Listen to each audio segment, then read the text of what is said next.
because then people can say, well, how much longer can I get?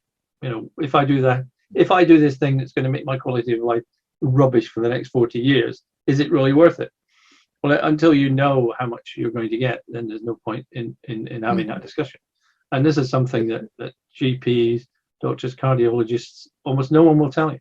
So how much longer am I likely to get? You never get this information. It's quite difficult to establish it exactly. It's quite a complicated thing to do, and you are pushing the boundaries of assumptions quite widely at times. But you can tell. I mean, you can do this, and so that's really one of the I thought the most important thing. Can you get an extra 10 years? Can you get an extra 20 years? Can you get an extra 5 years? Is that worth it to you?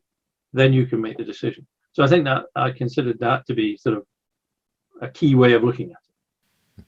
Yeah, and the funny thing, Malcolm, is it's the absolute centerpiece of industry, engineering, of anything that spends money, right, to get a return, is the cost benefit analysis. It's central to everything. Everything we did for 25 years always had a cost benefit, even small projects. And yet it's missing here, completely missing. And we see it as well with any mass medications, really. I even did back of an envelope once. I had a discussion with a cardiologist, and it happened upon cervical cancer. And the vaccine for cervical cancer, which affects the HPV organism, which often promotes cervical cancer. But when you actually look at the numbers, the number needed to treat in that case is astonishingly enormous for an extremely rare, a very sad disease, but extremely rare in terms of mortality rate. And so wherever you look and apply cost benefit, not everywhere, but on most of the mass medications, you just go, oh my God, it's frightening, the lack of benefit per cost. So there you go. But you know what we might start with is the what it's not. So heart disease is a process, atherosclerosis. It's a multi-factor process, in fairness, and that's not a cop-out. Some people say, oh, it's a multifactorial, there's 200 causes, there's nothing we can do about addressing it. But no, honestly, it's multifactorial, but you've got down to the kernel. But one of the things that most people believe it at least has a lot to do with is cholesterol. So is that the primary thing that it's not?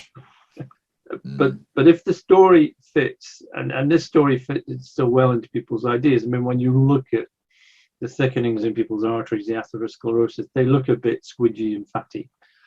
They've got cholesterol in them. They've got all sorts of other things, and the cholesterol happens to be sort of an incidental finding. When we see fatty, squidgy foods, we look at it and go, ooh, and people are put off by that.